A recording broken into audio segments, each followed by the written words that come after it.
Magandang araw mga kaibigan. Magkapet pandasal muna po tayo. Ito po si Father Nono. Mga kaibigan, ngayon po ay ipinagdiriwang natin ang kapistahan ng Our Lady of Lourdes. Sino nga ba ang di pa nakakarinig sa pagpapakita ng mahal na birhen noong ika-19 na siglo, 19th century, kay Santa Bernadette sa Lourdes, isang bayan sa Pransya? At sino nga ba sa atin ang hindi pa nakabalita sa mga naganap na himala mula noon? Ang mga may sakit na gumaling sa pamamagitan ng mahimalang tubig ng bukal ng Lourdes. Last year po ay pinalad akong makadalaw sa Lourdes at hanggang ngayon, sariwa pa sa akin ang karanasan ko doon. Mararamdaman mo nga ang presensya ng mahal na birhen sa Lourdes. Subalit, ang nakapagbigay sa akin ng inspirasyon ay ang mismong buhay ni Santa Bernadette. Bakit nga ba siya pinili ng mahal na birhen?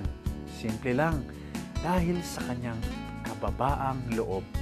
Mula sa siya isang napakadukhang pamilya. Tumalima siya kaagad noong sinubukan siya ng mahal na birhen. Sige nga, kainin mo ang damo at inumin ang putik sa kuweba. At kapag dakay tahimik niyang nilisan ang Lourdes at sumama sa isang sama ng mga madre sa Nevers ng Pransya, kung saan hanggang ngayon nahihimlay ang katawan niyang hindi nabubulok.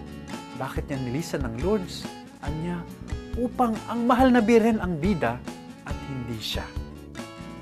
Kababaan ng loob, humility, yan ang tunay na himala ng Lourdes. Hindi ang sakit na napapagaling, kundi ang mga pusong natututong magmahal at tumalima sa Diyos. Tulad ng puso ni Santa Bernadette, tulad ng puso ng mahal na birhen. Our Lady of Lourdes, pray for us.